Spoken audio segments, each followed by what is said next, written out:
Bom, a diminuição de veículos circulando em Porto Alegre provocou uma queda de 22% nas multas de trânsito em 2020 com relação a 2019.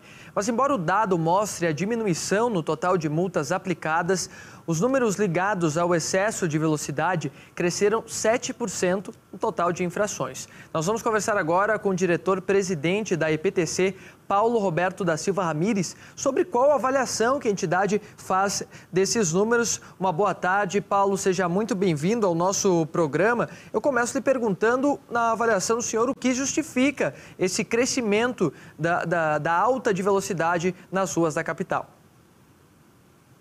Bom, boa tarde. Bom, a gente acredita que nada justifica, na verdade, não é? Mas um dos fatores, né? Alguns fatores a gente tem tentado identificar, estudado como possíveis causas, né? O que motivaram esse aumento do limite, o aumento da velocidade média dos veículos, não é? Ou das infrações por excesso de velocidade. Um dos dados que a gente não pode desconsiderar é o fato de que as ruas e avenidas, né, no ano passado, devido à pandemia, elas estavam mais vazias, não é? Então, nós tivemos meses aí com 20%, 30% do número de viagens de veículos automotores que eram realizados até 2019 e que acabaram acontecendo em 2020. Então, esse pode ter sido um dos fatores, né? A percepção de maior conforto nos deslocamentos. Qual a estratégia da EPTC para tentar combater esse excesso de velocidade na capital? Sem dúvida nenhuma, quando a gente começou a identificar esses dados no ano passado, nós já começamos a fazer investimentos muito específicos e focados em ações de educação, não é? Seja através da nossa equipe de educação, com algumas abordagens educativas, seja através das nossas redes sociais, de lembretes, né, de cards ou pontos que chamassem a atenção dos motoristas para que não se desatentassem, não descuidassem também deste item de segurança, uma vez que qualquer sinistro de trânsito, qualquer acidente de trânsito, se tiver como um dos elementos ainda o excesso de velocidade, aumenta muito mais a vitimização, né, ou a gravidade das vítimas. O número de vítimas, com certeza, o senhor trouxe bem, né? Muitas pessoas, além de ter um prejuízo para o bolso, né, com multas, podem colocar a sua vida e a vida dos outros em risco, tendo atitudes como essa, né?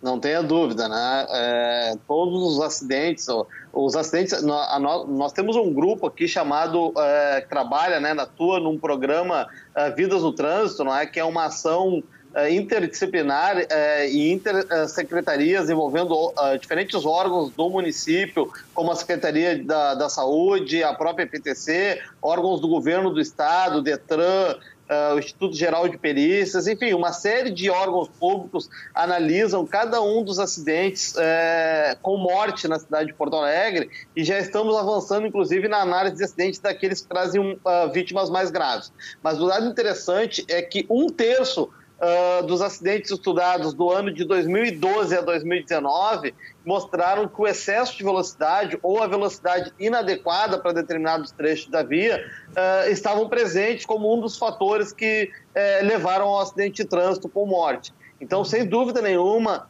é uma infração, é um descuido que pode custar, como tu disseste, além da questão da multa, né, do valor pecuniário, uma coisa que é muito cara para a gente, que é a saúde das pessoas e a redução, ou o impacto na redução do acidente com morte que a gente vem trabalhando em Porto Alegre. E como estão os últimos dados do número de mortes no trânsito na capital? Nós, ao longo do ano, nós fizemos o fechamento, né, agora no final do mês de janeiro, porque a gente sempre acompanha o pós-acidente ou acidente de trânsito daqueles que resultaram com vítimas e que são encaminhados aos hospitais. Nós acompanhamos por mais 30 dias após o acidente para verificar a evolução daquela vítima, não é? Para ver se eventualmente vai chegar a óbito. Nós fechamos o ano passado com 10 vidas salvas no trânsito de Porto Alegre em relação a 2019.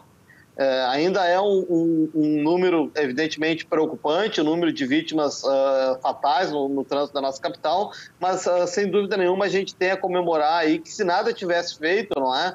As projeções indicam que teriam morrido 10 pessoas a mais no ano de 2020 do que efetivamente ocorreu. Complicado, realmente. Esses novos radares que foram instalados, estão sendo instalados na capital, já trouxeram algum resultado em relação à diminuição desses casos de alta velocidade?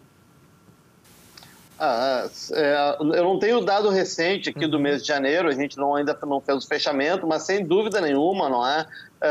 A própria sensação da fiscalização, né? O ato de se sentir fiscalizado, ele, de certa forma, ele também atua também de forma educativa, fazendo com que os condutores mantenham uma velocidade dentro dos limites nessas vias que são acompanhadas por radar.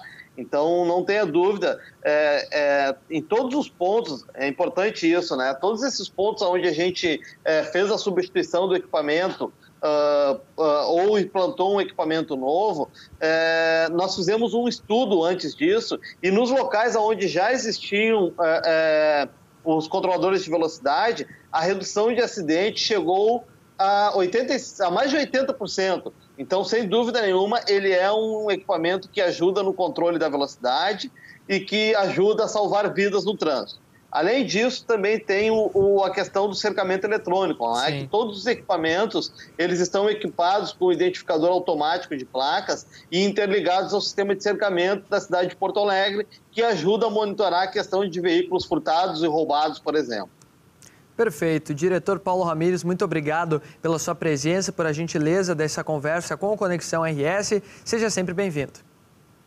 A gente está à disposição, sempre um prazer, um privilégio poder conversar com os telespectadores, com a sociedade de Porto Alegre. Obrigado.